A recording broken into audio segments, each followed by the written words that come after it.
अंतरराष्ट्रीय युवा विद्वान, जैन दर्शन में यूनिवर्सिटी टॉप व गोल्ड मेडलिस्ट, जैन सिद्धांत एवं न्याय विषयों को सरलता से समझाने वाले, यूएसए, इंग्लैंड, ऑस्ट्रेलिया आदि अनेक देशों में जैन धर्म की महती प्रभावना करने वाले, पंडित टोडरमल पुरस्कार, युवा विद्वत रत्न आदि अनेक पुरस्कारों से सम्मानित मूर्धन्य विद्वान डॉक्टर संजीव कुमार गोधा जयपुर द्वारा जानिए धर्म का मर्म।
भगवान सर्वज्ञ भी होने चाहिए, माने सारी बातों को, सारे जगत के पदार्थों को एक ही काल में प्रत्यक्ष जानने वाले होने चाहिए। अब जरा इस बात की थोड़ी गहराई में जाकर के तो देखो, उमा स्वामी आचार्य जिसके लिए कह रहे हैं सर्वद्रव्य पर्यायेषु केवलस्य, ये वही बात है। क्या नहीं झलका है भगवान के ज्ञान में, कब किस व्यक्ति के साथ क्या परिस्थिति बननी है, ये भगवान स्पष्ट रूप से जान रहे हैं, तभी तो वे सर्वज्ञ हैं। धर्मेंद्र जी साहब कोलारस से, वीतरागी हो तुम ही सर्वज्ञ हो, वीतरागी हैं तुम ही तो सर्वज्ञ हो, हे प्रभु आप ही वीतरागी हो, हे प्रभु आप ही सर्वज्ञ हो, समस्त संसार के स्वामी हो, समस्त प्राणियों को मोक्ष मार्ग का उपदेश देने वाला हो, हितोपदेशी हो, ऐसे तीर्थंकर भगवान को गणधराधिक ने सच्चा देव कहा है। ये होते हैं सच्चे देव। हमारे जो सच्चे देव हैं उन सच्चे देवों के लक्षण हैं, ये सच्चे देवों की पहचान के चिन्ह हैं। वीतरागी हो, सर्वज्ञ हो, हितोपदेशी हो। अरे वीतरागी हैं इसका मतलब जगत के जीवों का भला बुरा नहीं करते, सर्वज्ञ हैं इसका मतलब हमारे साथ भविष्य में क्या घटने वाला है वो सब कुछ भगवान पहले से जानते हैं। हितोपदेशी हैं इसका मतलब आत्मोपदेशी हैं। क्या समझ में आ रही है बात? वे आत्मोपदेशी हैं, वे पैसे का उपदेश नहीं देते, वे व्यापार का उपदेश नहीं देते, वे धन संपत्ति का उपदेश नहीं देते, तभी तो हितोपदेशी कहलाते हैं। ये हितोपदेशी के लक्षण हैं। हितोपदेशी पना, वीतरागी हैं, सर्वज्ञ हैं और हितोपदेशी हैं। तीन तीन गुण जिनमें हो वे ही सच्चे देव हो सकते हैं, उनको ही सच्चा देव कहा गया है। 18 दोष कौन से हैं? 18 दोष कौन से हैं जरा सुनिए। इसमें आगे नाम भी गिनाए हैं, नहीं आया है क्या श्लोक? क्षुत पिपासा जरातंक जन्मांतक भयस्मयाः नैराग द्वेष मोहाश्च यस्याप्त स प्रकीर्त्यते। ये समंत भद्र स्वामी का श्लोक है। यहाँ नाम गिनाए हैं। भूख, देखना जरा, भगवान को भूख नहीं लगती, प्यास नहीं लगती भगवान को, भय नहीं होता, डरते नहीं है प्रभु किसी से, राग द्वेष नहीं होते, चिंता नहीं होती, क्या अज्ञान नहीं है, बुढ़ापा नहीं आता भगवान के। अरे आप सोचिए 1000 वर्ष तक ऋषभ देव स्वामी केवल ज्ञान के साथ में अनंत दशा के साथ में विराजमान रहे समौ शरण में। 1000 साल में कितने बूढ़े हो गए होंगे? 1000 वर्ष बाद तो केवल ज्ञान हुआ था, 1 लाख पूर्व तक रहे हैं केवल ज्ञान के साथ में। 1000 वर्ष कम, 1 लाख पूर्व तक, अब पूर्व बहुत बड़ा है, रोग नहीं होता, बीमारियां नहीं होती, मृत्यु नहीं आती उनको, क्रोध नहीं आता, खेद नहीं होता, मद नहीं होता, रति नहीं होता। ओहो क्या कहें, कैसे सुंदर शब्द दिए हैं। विस्मय नहीं होता, जन्म नहीं है, निद्रा नहीं है, विषाद नहीं है, भूख प्यास भय राग द्वेष चिंता अज्ञान बुढ़ापा रोग मृत्यु क्रोध, ये जो खेद लिखा है ना, खेद, ये खेद नहीं है, खेद शब्द नहीं है, ये है श्वेद। क्या शब्द है? श्वेद शब्द है, आप सुधार लीजिए अपनी पुस्तकों में थोड़ा। मैंने देखा इसमें से श्वेद कहाँ चला गया। खेद है ना, खेद, खेद नहीं है, स्वेद। स्वेद माने होता है पसीना, विषाद माने होता है खेद, खिन्नता, खेद हो रहा है किसी चीज का, अरे विषाद मत करो भैया, खेद मत करो अब, तो कहते हैं विषाद नहीं होता भगवान के। स्वेद माने होता है पसीना, स्वेद नहीं है, स्वेद। तो स्वेद से रहित है, से जो स्वेद जो होता है ना, भगवान के पसीना नहीं आता। अब दुनिया में कितने ही लोग ऐसे हैं जो ये कहते हैं तीर्थंकरों की प्रतिमा के पसीना आ गया। अब ये स्वेद का खेद जैसा दिखता है ना विवेक जी, आपने स्वेद लिखा, लग रहा है ऐसा खेद में स्प्रिंट रह गया है, पसीना नहीं आता भगवान के। कितने ही जगह पर अतिशय क्षेत्रों पर तीर्थंकरों की प्रतिमाओं के, अनंत भगवान की प्रतिमाओं के स्वेद स्वेद स्वेद, क्या पसीना पसीना पसीने की चर्चा करते रहते हैं। अरे भाई पसीना नहीं आता है क्या? पसीना नहीं आता भगवान के, पसीना आ जाए वे भगवान कैसे हो सकते हैं? और दुनिया उस पसीने को चमत्कार समझ रही है। प्रतिमाओं में प्रतिमाओं के अंदर कई जगह पर इस तरह का सर्दी गर्मी के प्रभाव से कुछ पत्थर इस तरह का होता है जो पत्थर जल छोड़ता है, क्या होता है इस तरह का। लेकिन इसका अर्थ भगवान के पसीना आ गया हो ऐसा नहीं है, वो पत्थर उसी तरह का है, उसमें इसी तरह की बात होती है।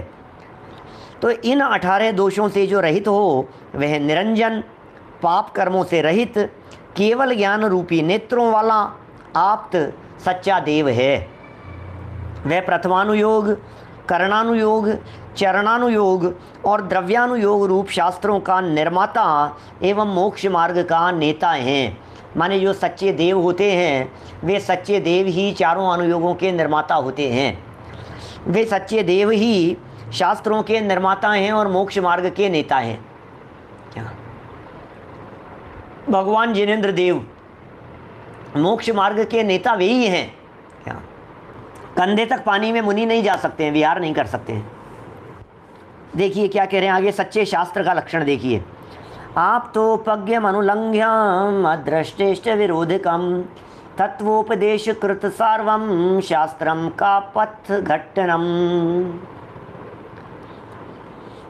जो तीर्थंकर भगवान का कहा हुआ हो, वादियों के द्वारा खंडित न हो, शास्त्र, शास्त्र किसे कहेंगे? जो भगवान का कहा हुआ होगा वो शास्त्र होगा। जिनवाणी कहते हैं ना शास्त्र को, अपन क्या कहते हैं? जिनवाणी कहते हैं। जिनवाणी कि साहब ये जिनवाणी है, ये जिनवाणी है। तो जिनवाणी का मतलब क्या है? जिन, जिन मतलब जिनेंद्र देव और वाणी मतलब उनके वचन। तो जिन वाणी मतलब जिनेंद्र देव के वचनों को जिनवाणी कहते हैं। क्या जिनेंद्र देव के वचन ही जिनवाणी कहलाते हैं। इसका मतलब भगवान के वचन ही शास्त्र हैं, वो जिनवर की वाणी है, उसका कहीं खंडन नहीं होता है। प्रत्यक्ष और अनुमान आदि प्रमाणों से जिसमें विरोध न हो, प्रत्यक्ष से विरोध नहीं होता, अनुमान से विरोध नहीं होता। यहाँ तो प्रत्यक्ष ही विरोध दिखाई दे रहा है। एक तरफ तो कह रहे हो कि हिंसा करना पाप है और दूसरी तरफ कह रहे हो यज्ञ में हिंसा में कोई बात नहीं है।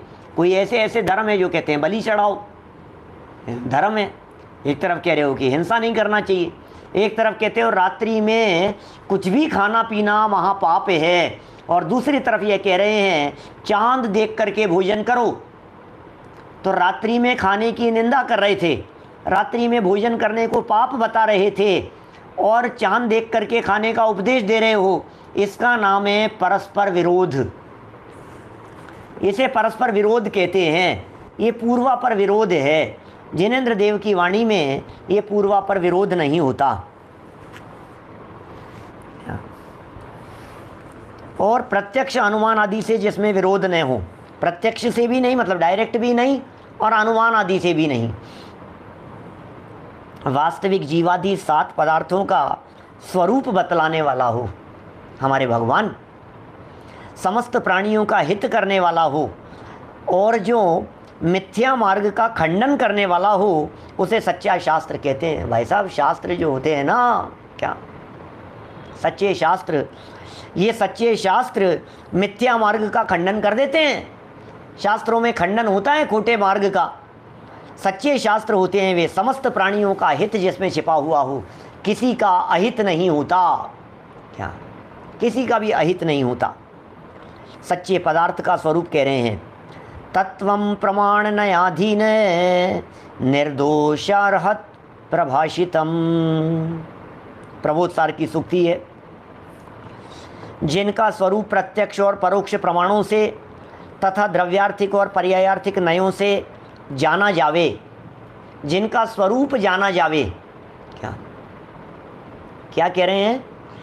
बड़ी बड़ी गजब की बात कह रहे हैं। जिनका स्वरूप प्रत्यक्ष और परोक्ष प्रमाणों से, प्रत्यक्ष प्रमाण होते हैं कौन कौन से?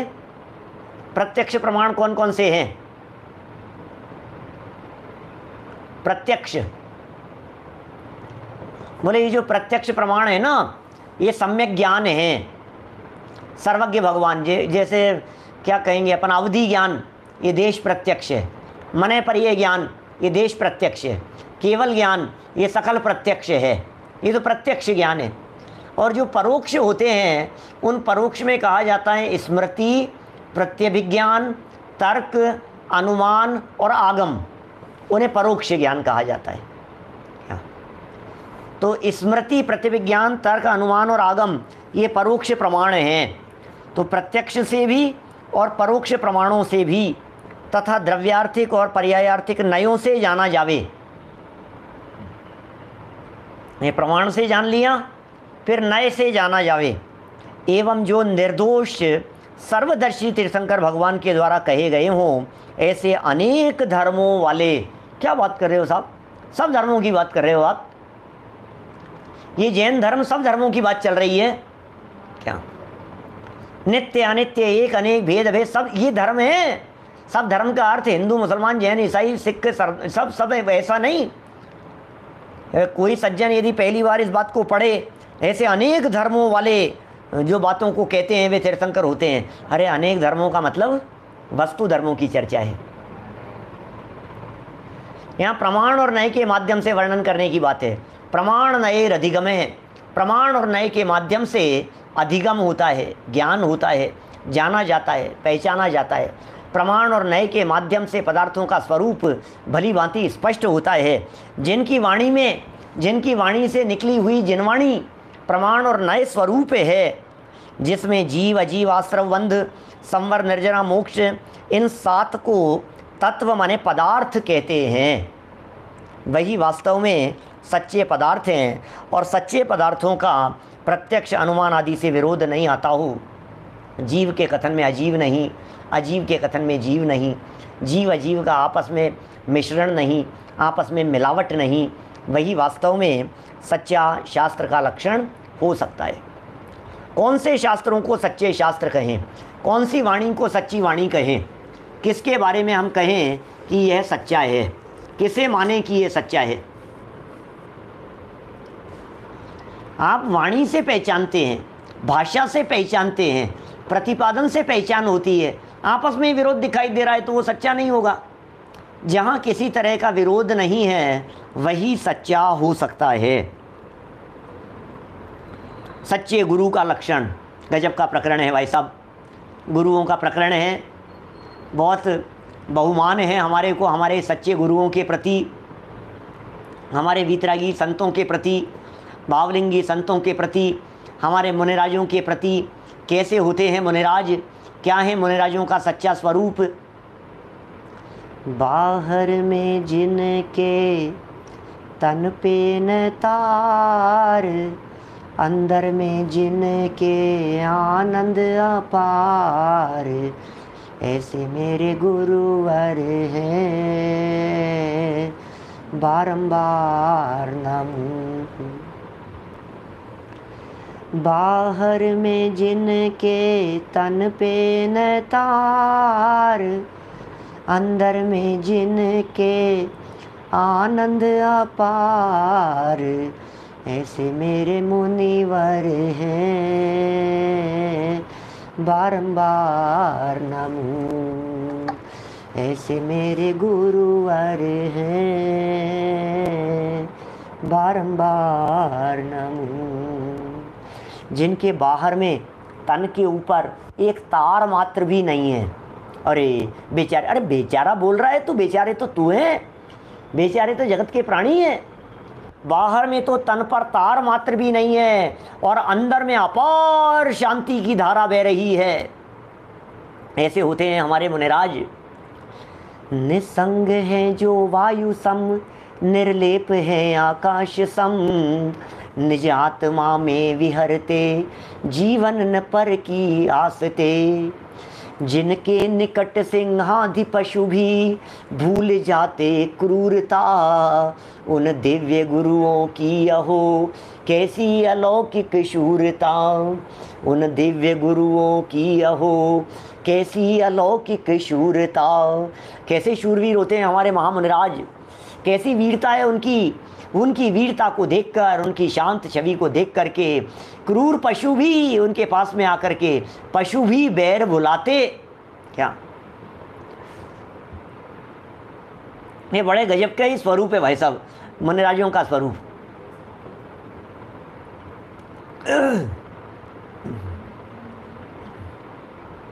सुख की खान को भोगते हैं मुनिराज। तो देखिए श्लोक पढ़ता हूं नीचे, रत्नकरण श्रावकाचार्य का भी श्लोक प्रस्तुत किया है पदम जी पाड़िया साहब। देखिए क्या कह रहे हैं। बैठ समीप संत चरणों में पशु भी बैर बुलावे। बहुत सुंदर बड़े पंडित जी साहब की पंक्तियां हैं। सच्चे गुरु का लक्षण कह रहे हैं। विषयाशावशाती तो निरारंभो परिग्रह, विषयाशावशाती तो निरारंभो परिग्रह, ज्ञान ध्यान तपोरक्त तपस्वीश प्रशस्यते। एक और है प्रबोध सार का। सर्व सत्व हिता शांता स्वदेहे पी निस्पृहा, यतयो ब्रह्म तत्वस्था यथार्थ परिवादिन है। वाह वाह वाह, क्या बातें कह रहे हैं, सुनिए तो सही। मुनिराजों का सच्चा स्वरूप समझ लीजिए एक बार। सच्चे गुरु कौन होते हैं हमारे, कौन है हमारे वीतरागी संत, कौन है गुरु, कौन है मुनिराज। सिद्धों की श्रेणी में आने वाला जिनका नाम है, जग के उन सब मुनिराजों को मेरा नम्र प्रणाम है। सिद्धों की श्रेणी में आने वाला जिनका नाम है, नमो लोए सव्य साहुणम, नमो लोए सव्य साहुणम। लोक के सब साधुओं को मेरा नमस्कार हो, सब साधुओं को। अरे भाई सबको तो है, लेकिन सब साधु कौन कौन से हैं? भगवा वस्त्र वाले, पीताम्बरी, ये वो रक्ताम्बरी, न मालूम कौन कौन से वस्त्र पहने वाले, जटाएं धारण करने वाले हैं, भस्म लगाने वाले नागा बाबा साधु दुनिया भर में कौन कौन विचरण कर रहे हैं। नहीं नहीं नहीं नहीं नहीं, क्या कह रहे हैं। सिद्धों की श्रेणी में आने वाला जिनका नाम है, ऐसे मुनिराज हैं हमारे जिनका नाम सिद्धों की श्रेणी में आने वाला है। जग के उन सब मुनिराजों को मेरा नम्र प्रणाम है। ऐसे होते हैं मुनिराज। जरा स्वरूप देखिए, जो विषयों की आकांक्षा से रहित हों। विषयाशावशातीतो, विषय आशाव अतीतो, विषय और आशाएं नहीं है जिसके हृदय में, जिनके हृदय में विषय की भावनाएं नहीं है, पंचेंद्रीय विषय भोग जो उससे वो ऊपर उठ चुके हैं, ऐसे हमारे महामुनिराज। मनीष वत्सल जी बहुत सुंदर भजन है। है परम दिगंबर मुद्रा जिनकी, वन वन करे बसेरा, मैं उन चरणों का चेरा, हो वंदन उनको मेरा। विषयों की आकांक्षा से रहित हों, खेती व्यापार आदि आरंभों तथा बाह्य और अभ्यंतर परिग्रहों से रहित हों। क्या लिख रहे हैं, क्या कह रहे हैं ये आचार्य सूर्य सागर जी साहब? कौन होते हैं मुनिराज, बताओ तो सही। विषयों की भावना नहीं है, लड्डू बने कि नहीं बने, भोजन में क्या बनाए, आहार में क्या खिलाओगे, किनके यहाँ आहार, अरे क्या लेना देना है भाई साहब, क्या बात कर रहे हो, ये भी विषय है। यदि मन में तमन्ना है किसी विशिष्ट प्रकार के रसना इंद्रिय के विषय को ग्रहण करने की, उसका नाम भी विषय ग्रहण करना है। क्या आकांक्षा से रहित है, मेरी ये इच्छा है ऐसा हो जाए, मेरी ये इच्छा है हो नगर नगर में बाहुबली, सारी धरती धर्मस्थल हो, हम यही कामना। कामना नहीं करते, आकांक्षा नहीं होती, आकांक्षाएं नहीं है। हमारे मुनिराजों की आकांक्षा नहीं है, खेती व्यापार आदि नहीं है, व्यापार नहीं करते, बिजनेस नहीं करते, काम धाम नहीं करते, आरंभ नहीं करते। आरंभ जानते हैं आरंभ क्या होता है? क्या आरंभ क्या है? आरंभ होता है भोजन आदि क्रियाओं में होने वाली जो उठापटक है, उसे आरंभ कहते हैं। मुनिराज आरंभ के त्यागी हैं। झाड़ू नहीं लगाते मुनिराज, पोंछा नहीं लगाते मुनिराज, भोजन नहीं बनाते मुनिराज।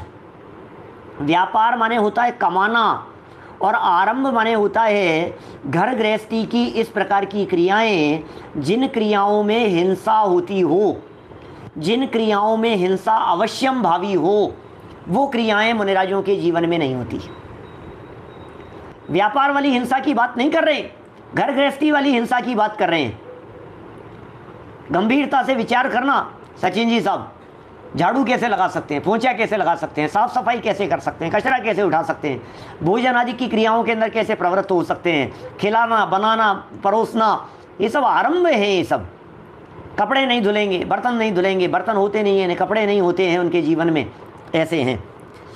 बाह्य आरंभ, बाह्य और अभ्यंतर परिग्रहों से रहित हों। दोनों प्रकार के परिग्रह है जिनके छूट गए हों, उनका नाम है बाह्य और अभ्यंतर परिग्रह से रहित।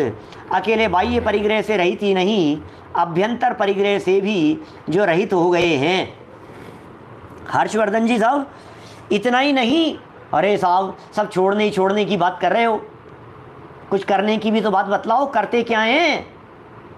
ये छोड़ दिया, ये छोड़ दिया, ये छोड़ दिया, व्यापार छोड़ दिया, गृहस्थी छोड़ दी, कपड़े छोड़ दिए, बर्तन छोड़ दिए, जेवर गहने छोड़ दिए, काम करना छोड़ दिया, आरंभिक क्रियाओं को छोड़ दिया, करते क्या हैं फिर तो कुछ भी नहीं बचा है। हम लोग भी जब घर गृहस्थी वाले लोग किसी दिन भोजन नहीं बनाना होता है, नहीं खाना होता है, तो अपने आप को कितना फ्री महसूस करते हैं। दिनेश सिंह जी साहब, हम कितना फ्री महसूस करते हैं अपने आप को। अरे यार आज तो कोई काम ही नहीं है, आज तो भोजन ही नहीं बनाना था, आज तो खाना नहीं था, आज तो बहुत फ्री हो गए। जिस दिन भोजन नहीं करना हो, जिस दिन भोजन नहीं कराना हो, जिस दिन भोजन नहीं बनाना हो, उस दिन हमें ऐसा फील होने लग जाता है कोई काम नहीं है। अब ये मुनिराज ने तो सब कुछ छोड़ दिया है, व्यापार रोजगार काम काज सब कुछ छोड़ दिया है। अब ये क्या करते हैं तो सुनो, ज्ञान ध्यान तपो रक्त तपस्वी से प्रशस्यते। ओह